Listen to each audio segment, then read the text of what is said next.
You are about to hear the political confrontation that redefined Washington accountability. It started with a whisper of arrogance, escalated with an insult that shocked millions, and ended with a single, devastating sentence that brought a powerful leader to her knees. This is the story of a high-stakes televised ethics debate between Congresswoman Ilhan Omar and Senator John Kennedy, a debate where political fire met quiet conviction. In a moment of absolute confidence, Omar looked across the table and sneered, "Sit down, boy. You're out of your league." 37 seconds later, the senator delivered the final, crushing verdict. The cameras didn't look away. The nation held its breath. What happened next, involving a hidden recorder and a federal investigation, permanently changed the way America looks at its leaders. The bright, mercilessly focused studio lights beat down upon the stage, reflecting off the high-gloss mahogany table set for the network's most anticipated political special of the year, the Ethics and Leadership Forum. Every viewer across the country, from the quiet corners of rural Louisiana to the densely packed skyscrapers of Manhattan, was tuning in. They were drawn by the sheer, unadulterated spectacle of the pairing. Two figures at the absolute extremes of the political and cultural spectrum. On the left sat Representative Ilhan Omar of Minnesota, a figure known for her passionate, unyielding political fire and a progressive ideology often delivered with the precision of a laser. She wore a sharp suit, her expression coolly confident, the calm assurance of a leader accustomed to navigating hostile media environments. On the right sat Senator John Kennedy of Louisiana, a man whose seemingly folksy Southern drawl often masked an unexpectedly rapier-like intellect.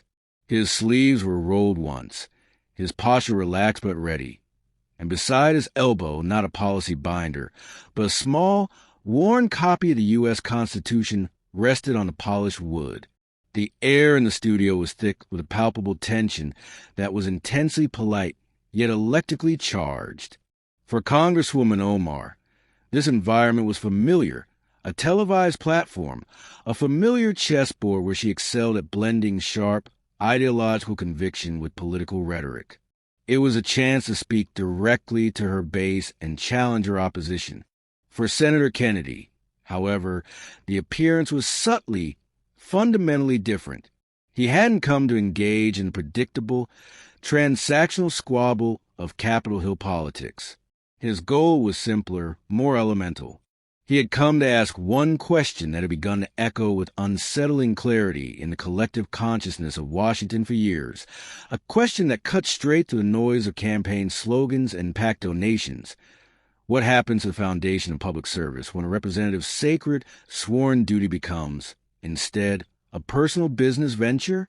As the red tally lights on the cameras silently illuminated, signaling the start of the live broadcast, the moderator, a seasoned anchor with a practiced, impartial smile, introduced them as two pivotal voices shaping the future policy and, indeed, the soul of America.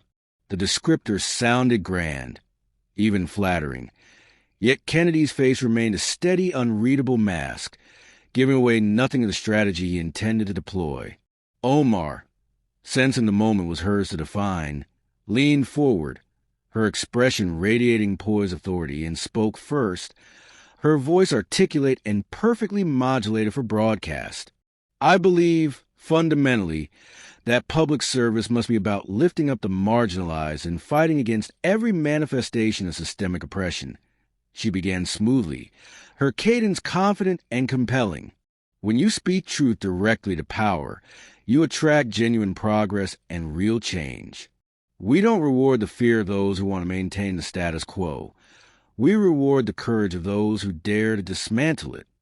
It was a kind of eloquent, conviction-driven answer millions had heard from Omar countless times before, confident, deeply passionate, and typically destined to be accepted without serious challenge in this format. But Senator Kennedy wasn't there to serve as a mere prop, nodding along to the established script. He adjusted the bridge of his reading glasses, allowing the brief, almost imperceptible delay to create space for his own reply. When he spoke, his voice was soft and measured, carrying the subtle, rolling rhythm of his Louisiana home. "That's a mighty fine thought, Congresswoman," he conceded, his tone granting the point but reserving judgment. "But do you reckon the people, the everyday folks who pay the taxes and cast the votes, ever truly said that a leader's worth or effectiveness was measured by how many complicated side deals they personally cut, or how deeply their family was tied into their political operation?" A small, scattered ripple of nervous laughter moved through the studio audience, an acknowledgement of the delicate ground being trod. Omar's confident smile tightened, faltering just enough for the close-up cameras to register change. Kennedy, recognizing the opening, pressed on, his voice gaining a quiet, inexorable momentum. "My granddaddy," he continued, locking his gaze softly on Omar, "used to always say, a man's word and a man's true character wasn't proven when the sun was shining bright and the money was flowing. It was proven when his neighbor's roof was leaking and he showed up with a hammer. I think that simple truth is still the only true North Star for any public servant today." The room instantly dropped into a profound silence. For the next several minutes, Representative Omar, clearly seeking to regain her footing and control the narrative, recited a series of perfectly constructed, polished lines about the urgent need for campaign finance reform, the necessary fight against entrenched corporate influence, and the ethical rigor demanded by modern politics. Kennedy, in contrast, simply listened. He remained quiet, patient, not interrupting once. The visual contrast between the two politicians was almost stark enough to be cinematic. One politician, radiant and dynamic beneath the intense studio lighting, actively commanding attention. The other, seemingly shadowed, deliberately quiet, watching, as if saving his strength and reserving his real ammunition for a later, more critical moment. The debate continued to circle the topic of ethical finance and political influence, the audience remaining engaged and curious, recognizing the familiar dance of partisan sparring. Then, in the momentary lull just before the network's final scheduled commercial break, Omar decided to escalate. She glanced across the table at the seemingly laid-back senator and spoke with challenging, thin smile. "You ought to relax, Senator. You seem to be working awfully hard to make political effectiveness sound like a sin. You sound like a man who's jealous of the effective." Kennedy still didn't offer a direct verbal reply. Instead, he slowly and deliberately lowered his eyes to the worn, familiar leather cover of the Constitution resting on his knee, his thumb tracing the slightly faded edges of thin pages. Anyone watching closely, anyone sensing the strange, slow-motion unfolding of events, could have guessed that the next few minutes of television would not just be replayed, but studied, dissected, and analyzed for years.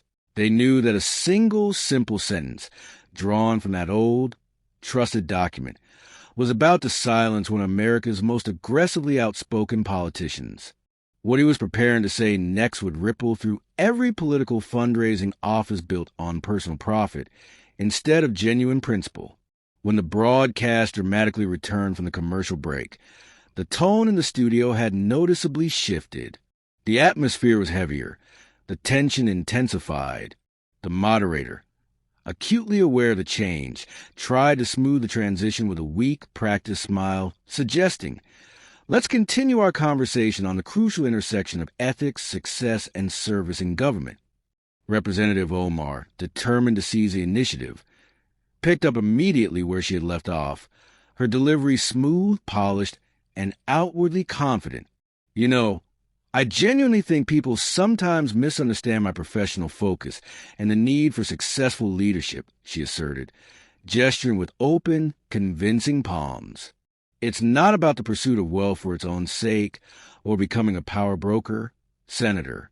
It's fundamentally about being maximally effective for the people I am sworn to serve. A public servant must be blessed with the resources to be a blessing to others." It was a kind of sweeping, success-affirming statement that had always energized her political movement. But tonight, hanging in the pressurized air of the studio, the same message carried a strange, unsettling weight. Kennedy leaned forward, his focus absolute, his eyes fixed intently on the Congresswoman. "I don't doubt your good intentions in principle, Congresswoman," Kennedy said evenly, choosing his words with deliberate care. "But I have to wonder, if a person can continuously preach transparency and accountability while at the same time being consistently found engaging in highly profitable personal or family self-dealing arrangements, and honestly never feel even a tiny bit of conflict or contradiction in their heart." Omar's smile, though outwardly present, was fragile, holding on only by sheer political will. "Senator, my actions are transparent and lawful, and I have never forced anyone, not a single constituent, to give money to my campaign or any related entity," she retorted. "People willingly support what they believe in and what they feel blesses them. They see the effectiveness of my work, and they want that same opportunity for success in their community." Kennedy slowly folded his hands, his posture one of quiet, almost judicial consideration. "And when the storm hits," he asked, his voice suddenly grave, "when a family is losing their home to foreclosure because of rising costs, or a veteran loses their benefits because of a bureaucratic fight in Washington, does that easy political support stay with them, or do you quietly tell them they just didn't donate enough to the right cause or the right political action committee?" The audience stirred. A small wave of soft gasps and murmurs rippled through the rows. Omar quickly straightened her posture, keenly sensing that any sign of defensiveness would be fatal to her image. She forced a light chuckle and replied, "Well, Senator, that might be your preferred way of framing the argument, but millions of people find comfort in knowing that committed political action can lift them up, even economically." "Comfort's a good thing, Congresswoman," Kennedy said quietly, his gaze steady. "But conviction in the public good is always better." The sentence landed softly, yet with a delayed echo of a profound truth. For the very first time in exchange, Omar's composure momentarily broke. She blinked, caught visibly off guard by the senator's calm, almost relentless persistence. She desperately attempted to shift the ground back under her feet. "Senator, I have dedicated my career to public service. I've never forced anyone.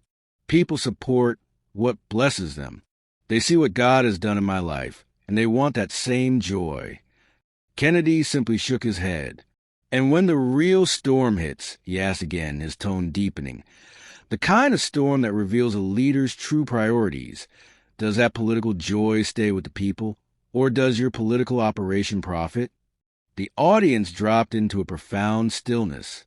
Even the seasoned moderator hesitated, hand halfway raised, unsure whether he dared intervene. Omar opened her mouth, searching for the right blend of passion and political control, but Kennedy's gaze never wavered. This was not the standard fare of political anger. It was quiet, relentless, almost moral accountability. For years, Omar had been the one asking the challenging questions from her powerful platform, never the one forced to answer them with this level of scrutiny. But tonight, the entire balance had shifted. Every soft word Kennedy spoke pressed harder, felt heavier than any shout could have. And somewhere in that deepening silence, millions of viewers watching at home began to wonder the very same thing. Was this leader defending her ideology, or was she merely defending her fortune? The final, devastating answer was now just moments away, but not before Omar made one last, fatal tactical mistake that would change the course of the debate and, arguably, her political reputation forever. The moderator cleared his throat loudly, trying desperately to regain some semblance of control. "Gentlemen, Congresswoman," he said carefully, "let's refocus on how ideology influences ethical public service and leadership.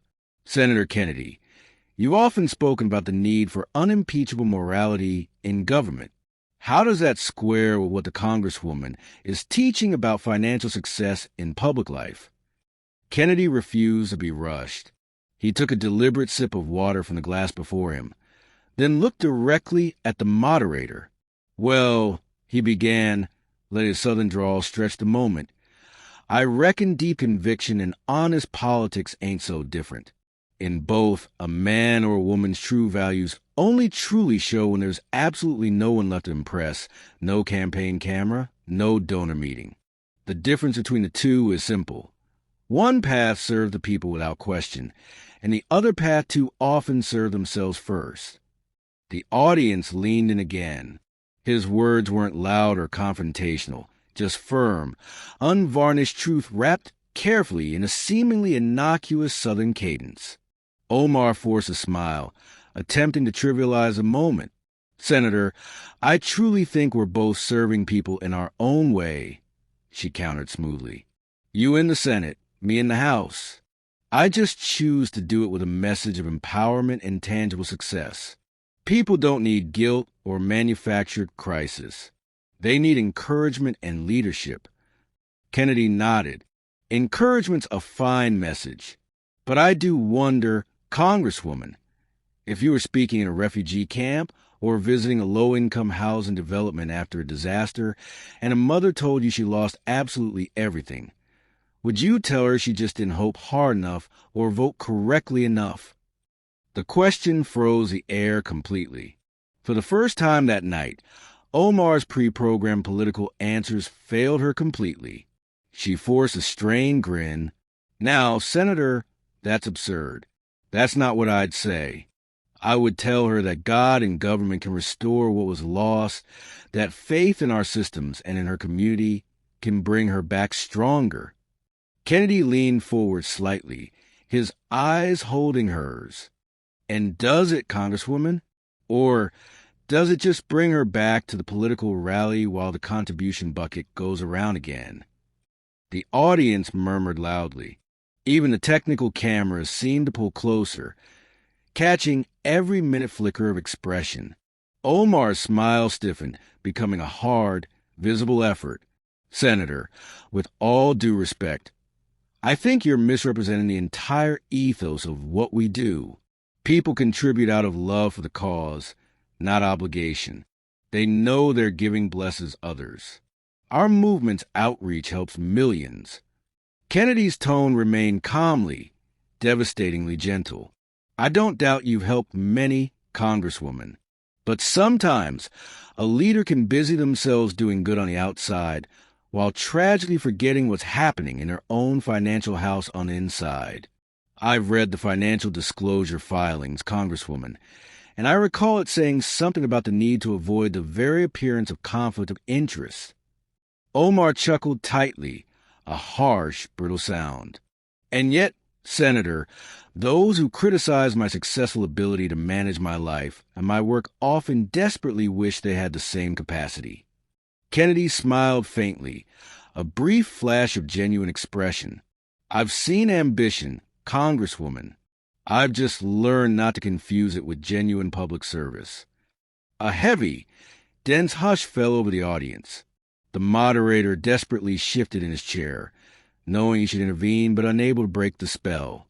Omar visibly fidgeted with the cuff of her jacket, her famed confidence faltering for the first time in the broadcast. The tension had now reached its peak, a suffocating culmination. Kennedy had finally asked the searing question millions have been too afraid or too politicized to voice aloud. Can you really preach purity from a golden, self-funded pulpit? Omar's political pride, her core identity as an unassailable fighter, bristled at the accusation. Her next words, intended to crush the senator, would instead decide the entire outcome, and she chose the absolute wrong ones. With a thin, condescending smile, she looked directly into the senator's eyes and delivered the fatal blow. "Sit down, boy. You're out of your league." The audience gasped a single, sharp intake of collective breath. Kennedy didn't move an inch. He stayed seated, his eyes steady, his hands remaining folded in front of him, but something fundamental in his eyes changed. It was like watching a vast, calm sea suddenly darken before a terrifying storm. And in that precise, extended moment, everyone watching knew the real debate, the true reckoning, was about to begin. For a terrible, timeless moment, the studio froze. The 3 words, "Sit down, boy," hung suspended in the air like a cloud of toxic smoke. It wasn't shouted, but the tone carried an unmistakable, chilling arrogance, the kind that made even the most hardened political observers recoil. Kennedy remained motionless. He stayed exactly where he was, his steady, unwavering eyes fixed on the Congresswoman, his hands patiently folded in front of him. The look on his face was not the familiar, reactive anger of a politician publicly insulted. It was something deeper, quieter, and infinitely older. It was a profound patience of a man who had been perpetually underestimated his entire life, and had long ago learned the devastating tactical power of turning a careless insult into a powerful, indelible lesson. The moderator stammered, his professionalism finally cracking. Let's please keep this respectful, Congresswoman." But Omar, flushed with what she mistook for victory, waved him off dismissively, still smiling, though the expression had curdled into something ugly and contemptuous. "I didn't mean any genuine harm," she insisted. "But I think the senator is simply trying to make political effectiveness and success sound like some kind of moral failing." Kennedy finally stirred, his voice entirely calm, the kind of quiet that instantly commands far more attention than any shout. "You are correct, Congresswoman," he said softly, acknowledging her point only to redirect it. "I don't believe that serving people requires being broke, but I also firmly believe that genuine public service does not require building private financial temples out of other people's marble and calling that ministry." A few scattered, nervous people in the audience risked a quick, quiet clap. Omar's brittle smile tightened even further. "You politicians love twisting words, Senator," she replied, her voice now edged with true frustration. "But I've spent my life dedicated to helping people find true power, peace, and yes, prosperity. The law says that we are entitled to operate legally." Kennedy nodded slowly. "And yet, the fundamental principle says that it's easier for a camel to pass through the eye of a needle than for a rich man to enter the kingdom of God." The audience murmured loudly now, the moral contrast between Omar's calculated assurance and Kennedy's quiet conviction becoming overwhelmingly magnetic. Omar chuckled, a forced, defensive sound, attempting to wrestle back the initiative. "Senator, I think you're taking that principle entirely out of context. Good governance is about using power wisely to do good with it." "Then may I ask, Congresswoman," Kennedy interjected, his voice flat, emotionless, "how many of the small donors who slept in a church parking lot during the last disaster in your district ever got a bed in the luxury building whose rent is paid by your campaign?" The studio exploded, not with applause, but with a sharp, collective intake of breath that sounded like a vacuum. Omar froze instantly, caught between smiling and scowling. "That is completely unfair," she insisted. "You don't know the full details of our financial compliance." Kennedy tilted his head slightly. "No, I don't. But I do know one thing for certain, Congresswoman. When you told me to sit down, boy, you didn't just insult me. You insulted the very democratic principles this old book," he tapped the Constitution beside him, "requires every one of us to preach from." He paused, then added quietly, "because those principles at their core say the last shall be first." A sudden, deafening wave of silence followed. Omar visibly shifted, deeply uncomfortable. The moderator's eyes darted frantically, unsure of his next move. Kennedy reached down, his fingers finding the worn, familiar leather of the Constitution. The leather was cracked and faded, a document that looked as if it endured generations of debate and hard-won compromise.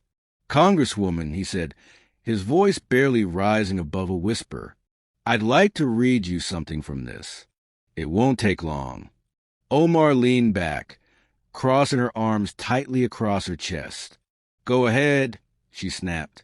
"Let's see what twisted version of the law you've got."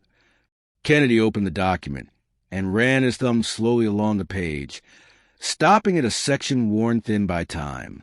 As he looked up, the studio lights caught his face in a way that commanded total, immediate attention. Everyone knew whatever section he was about to read would not just answer Omar's arrogance. It would expose it entirely. Kennedy held the Constitution in both hands, its pages slightly trembling in the unnatural silence of the studio. The crowd fell completely silent. He turned one final page, then stopped.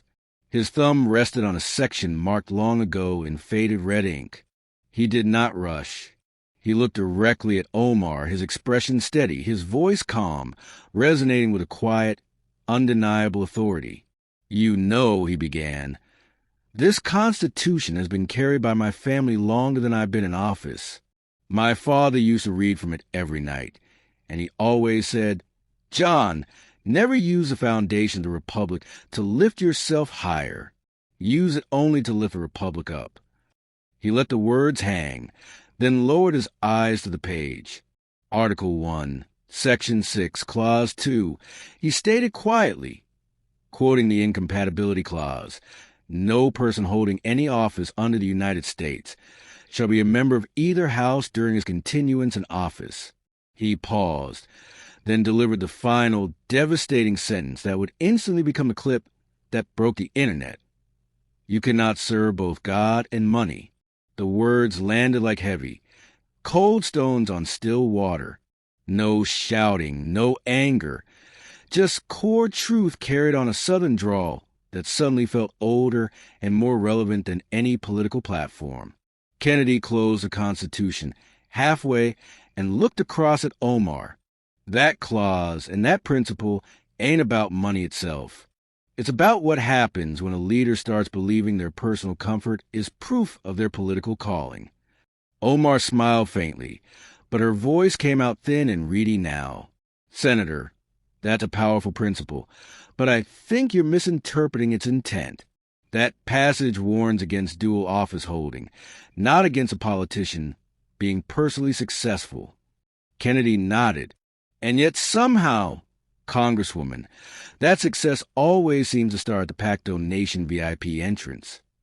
A few sharp gasps rippled through the audience. Omar straightened her posture, trying to maintain her political composure. "I've been successful, yes," she said firmly, "but I've also raised millions for important causes. My office supports vital programs, hospitals, and missions." Kennedy raised a hand gently, cutting her off.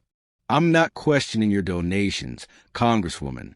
I am questioning your direction. There's a profound difference between giving to the poor and actually being among them in principle." The moderator glanced nervously toward the producers, who were silently whispering through their headsets. The segment was supposed to have concluded 10 minutes ago, but no one dared to stop it. Kennedy continued, his voice softening with conviction. "You talk about maximizing your personal life now, but I've met constituents in struggling neighborhoods who just settle for clean water and a safe pillow, and they're fighting harder for the soul of this country than any multimillionaire I've ever met." Omar shifted, her practiced smile flickering into non-existence. "Senator, you're twisting this into something partisan and ugly. My message is about empowerment." Kennedy nodded slowly. "Then maybe we just read from different rule books, Congresswoman, because the true service I know doesn't come with a personal price tag." He closed the Constitution gently, laying it on the table between them. The leather cover made a soft sound as it touched the polish, which was somehow louder than any applause could have been. The room remained utterly quiet. Omar glanced at the Constitution, then back at Kennedy. The senator leaned forward one last time. "You called me boy," he said softly, his voice cutting through the silence. "But the only thing I'm still learning is how easily a public servant can forget which master he's truly serving." And before Omar could utter a single word in reply, Kennedy looked directly into the camera.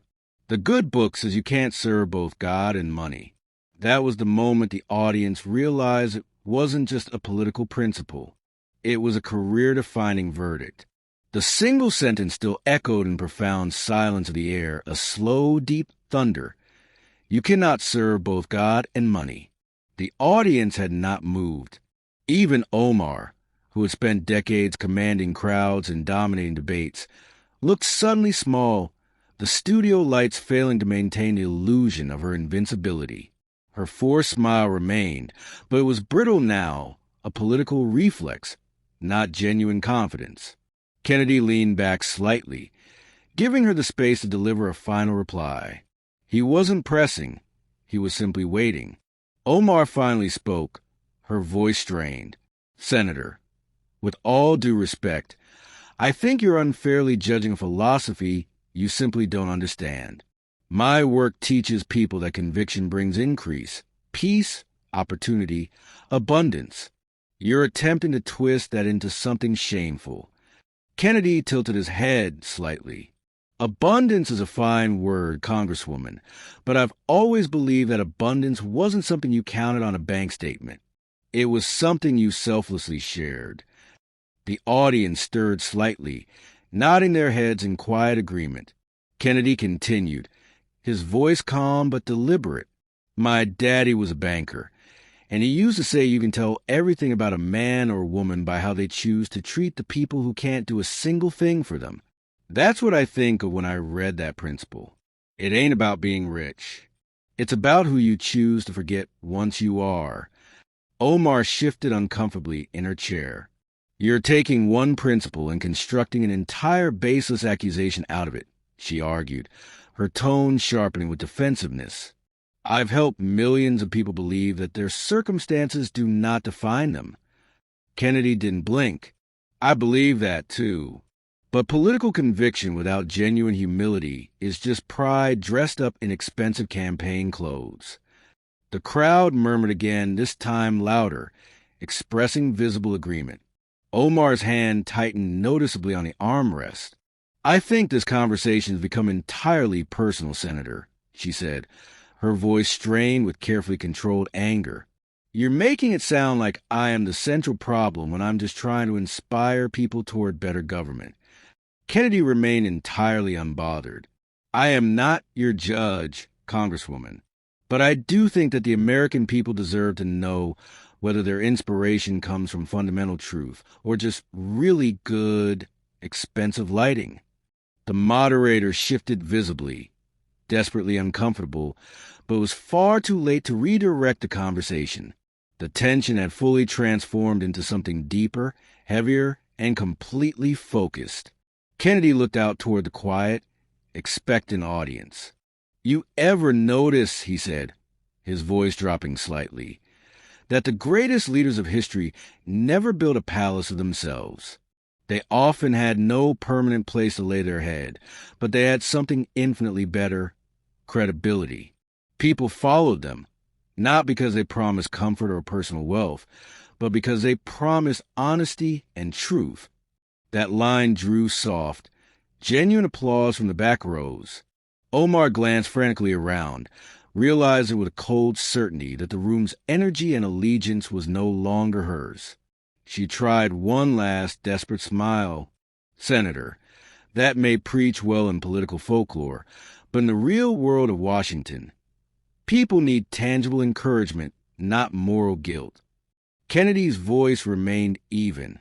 "Encouragement is always good, Congresswoman, but when you turn public service into a personal business model, guilt isn't the real problem.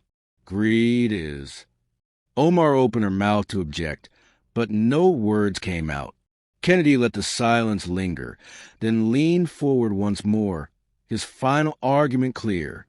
"You know, Congresswoman, I didn't come here to win a fleeting argument.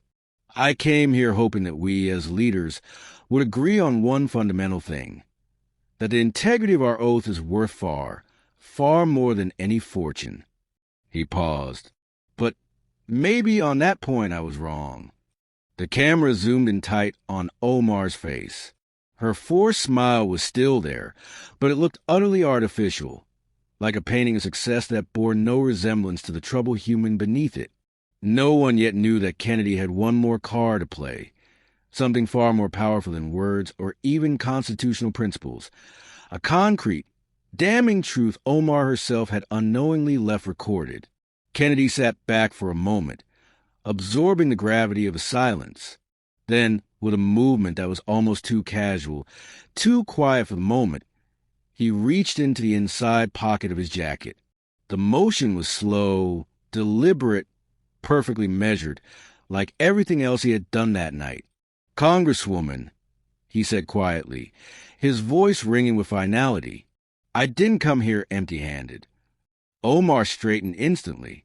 "What's that supposed to mean?" she demanded, her voice suddenly high and tight with panic. Kennedy pulled out a small, unassuming black recorder. Nothing fancy, the kind any journalist or investigator might use. He sat it down gently on the table between them. A faint, terrible red light began blinking as it powered on. "I don't like surprises, Senator," Omar said quickly, her voice now barely controlled. "What are you trying to do?" Kennedy did not answer. He pressed a button, and a new, shockingly clear voice filled the studio speakers. It was Omar's voice, unmistakably cheerful, but this time captured without the benefit of cameras or audience awareness. The recording crackled faintly. "No, we can't take the meeting right now," the voice said carelessly. "We need the final payment secured before we discuss policy. The political capital has to be worth the personal investment." The audio clip was short, perhaps only 15 seconds long, but the effect was instantaneous and devastating, hitting the room like a physical blow. Everyone in the room instantly knew exactly what it was: an alleged internal recording referencing a quid pro quo arrangement between her political team and a private financial entity. The audience didn't move. Some gasped audibly, others just stared, frozen in place. Kennedy leaned forward slightly, his eyes cold and clinical. That was a recording from a confidential source, a call made to a campaign vendor regarding a crucial vote on the House floor. "Congresswoman, you said the political capital had to be worth a personal investment. You turned a public trust into a private transaction." Omar's mouth dropped open, then snapped shut. "That clip is out of context," she spat out.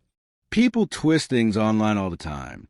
We accomplish great things afterward. That's what matters." Kennedy nodded slowly. "It does matter. But so does the first thing you said in private.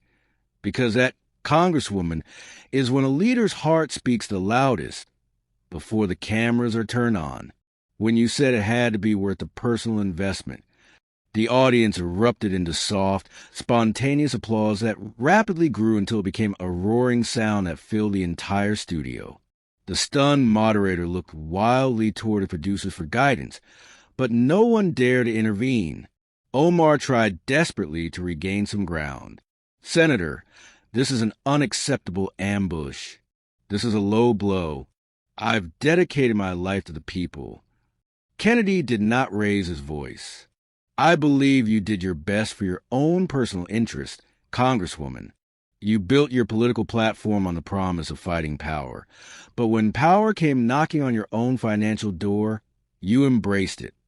The words struck deeper than any constitutional verse could. Omar finally turned toward the moderator, her practiced smile completely gone. "Are we really going to allow this to turn into an attack show?" Kennedy stayed entirely calm. "No, Congresswoman, this is not an attack.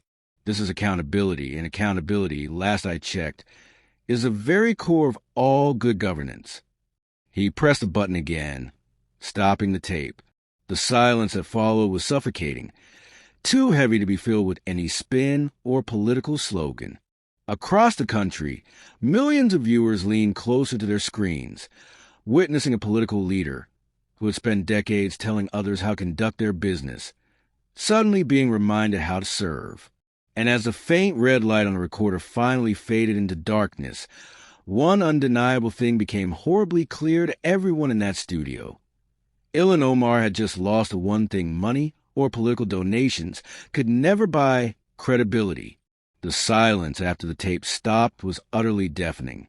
There was no transition music, no laughter, no immediate cut to commercial. Just the uneasy, dreadful stillness of a room that understood something irreversible had just taken place. Ilhan Omar sat frozen, her hands tightly clasped in front of her, her eyes darting briefly toward the camera before settling, fixed, on the table. The aura of invincibility that had always surrounded her, the fierce, untouchable image, seemed to utterly dissolve beneath the harsh studio lights. Kennedy waited, allowing the audience the necessary space to fully process the gravity of the revelation. Finally, the senator broke the silence. "You see, Congresswoman," he said softly, "that clip isn't just about a campaign call. It's about a fundamental choice. When the moment came to put the people's interest first, you hesitated, and your first thought, your first recorded statement, was about securing a personal investment." He paused, leaning forward slightly. "And when the world asked for an explanation, you said it was all complex. But the truth is never that complicated. You either serve the public without question, or you serve your comfort. You cannot worship both." A deep, resonant hum of approval rippled through the audience. Omar's carefully constructed composure finally shattered. Her practiced smile completely vanished. She shifted forward, her voice rising slightly in pitch. "Senator, I don't need to defend myself to you or your political allies. I've dedicated my life to helping others find hope and progress in government. I'm not perfect, but none of us are." Kennedy nodded, his expression one of serious contemplation. "That is true, Congresswoman. But when you are leading millions of people, mere imperfection isn't the core problem. Integrity is." The audience began to clap loudly this time. Real applause, not nervous or uncertain. The sound rolled through the studio, and Omar's eyes darted toward the crowd, searching for some lingering trace of support. But the entire room had definitively shifted. The energy that had once belonged to her now belonged entirely to the man who had remained calm and steady through every insult. Kennedy leaned back again, his voice quiet but profoundly firm. "You called me boy, Congresswoman, but my mama and my daddy raised me to never talk down to someone who carries the Constitution in his hands. That document is not a prop for a television show. It is a fundamental, sacred promise, and if you're going to preach it, you'd better live by it." Omar opened her mouth as if to unleash a furious reply, but no words would come out. The moderator finally found his professional voice. We are now completely out of time," he stammered awkwardly. "But before we close, Congresswoman Omar, would you like to offer a final response?" Omar forced a small, brittle smile, a truly pitiable expression. "I think I've said enough," she whispered. Kennedy nodded, his eyes steady and unwavering. "I think the recording said the rest." The audience rose to their feet, not all at once, but in wave after wave, applauding quietly at first, then louder, filling the space with sound that was not for spectacle, but for genuine, hard-won respect. As the final cameras panned across the stage, the contrast was absolute. One leader seated in utter silence, defeated, the other holding an old, revered document that suddenly looked heavier and more meaningful than ever before. That night, as the clip of the exchange spread rapidly across every social media platform, something truly remarkable happened. People didn't share it because Kennedy had scored a political win. They shared it because, for the first time in years, they felt that authentic integrity had stood visibly taller than political fame. And the shock waves that began in that one studio were only just getting started. By sunrise the next morning, the clip had been shared millions of times. Every major news network ran the moment on repeat. Ilhan Omar telling a sitting senator to sit down, boy, followed by the crushing revelation that turned the room silent. The clip was everywhere, on every political talk radio show, across every Twitter feed, and on every morning podcast. The headlines were immediately ruthless. Faith or fortune? The night the Constitution spoke louder than the brand. Red one. Omar's polished, confident political image, once built on sharp rhetoric and unassailable passion, was suddenly being re-examined under a far less forgiving, investigative light. Meanwhile, Kennedy had completely disappeared from the public eye. No press conference, no victory lap, no triumphant interviews. When reporters finally managed to catch him leaving the Capitol, he only offered a single, concise statement. The fundamental principles of our government don't need my defense. They just need to be read, and they need to be followed. Inside Omar's political operations, the atmosphere was immediately tense. Some loyal supporters defended her fiercely, insisting the media had twisted the audio and the facts. Others felt a deep, profound sense of betrayal. Donations, the very lifeblood of our operation, plummeted by nearly half within a single week. For Omar, the hardest part was not the relentless headlines. It was a chilling silence from her powerful old allies. Prominent progressive media outlets avoided calling. High-profile donors delayed scheduled contribution meetings. Even her experienced PR team urged her to stay absolutely quiet until the noise could settle down. But the noise refused to settle. It kept growing, spreading beyond partisan politics into the deeper, broader questions of ethics, law, and the fundamental meaning of public trust itself. Across small towns and big cities alike, people began talking again about what real political leadership truly meant. Local community leaders held sermons on humility and the abuse of power. Political science discussion groups revisited the incompatibility clause, the same section Kennedy had read on air. And for the first time in years, Omar's formerly unstoppable political engine, the one built on boundless political confidence, was being seriously questioned from within its own walls. Yet, Kennedy wasn't celebrating a political victory. In subsequent private interviews, he insisted the debate wasn't about tearing a woman down. It was about holding up a mirror to the entire system. If a principle stings so badly, he said quietly, it's usually because it is fundamentally true. A week later, a major national paper published a scathing editorial titled the sentence that changed the conversation. It praised Kennedy's calm composure and condemned Omar's sudden arrogant slip, but concluded on a much deeper, more reflective note. Maybe the real victory here isn't political or personal. Maybe it is simply the moment America finally remembered what humble, ethical public service looks like.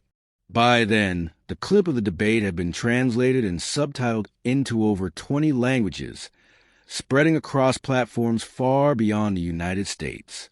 A quiet senator with an old constitution had reminded millions that sometimes the simplest, most fundamental truth carries the absolute heaviest weight. And as Omar's ministry scrambled desperately to recover, Kennedy returned quietly to his Senate duties, carried with him profound, unseen sense that the night wasn't just about politics or even personal ethics. It was about finding the necessary courage to speak truth to power, especially when that power hides behind the very institution it is sworn to serve. Still, one final, inescapable twist remained. Something no one, least of all Omar, saw coming. The very principle that had seemingly ended Omar's dominance would soon spark a rigorous, full-scale national investigation into exactly where her campaign and personal millions had truly gone. In the difficult weeks that immediately followed the broadcast, what had initially begun as a fiery television debate rapidly escalated into something much larger, a full-blown political and financial reckoning. The clip of Senator Kennedy quoting the principle you cannot serve both God and money had instantly become one of the most shared moments in modern political history. It was no longer just a soundbite. It was now a powerful symbol. Across America, political opponents debated it endlessly from their platforms. Journalists dissected it on air, and the entire populace replayed the core question Kennedy had asked on live TV. Can you really preach purity from a golden, self-funded pulpit, the ultimate. Decisive turning point came 2 weeks later, when a whistleblower inside a financial office tied to Omar's campaign operation released a trove of documents allegedly showing millions in donor funds being systematically diverted into personal accounts and luxury properties listed under various shell companies, a clear violation of campaign finance laws. The story broke late on a Friday evening, but by Saturday morning, it was an explosive lead headline nationwide. The principle Kennedy had read aloud had, for all intents and purposes, become a devastating prophecy. Kennedy remained completely silent again, refusing all interview requests. When finally pressed by a local station, he offered only one final, powerful sentence.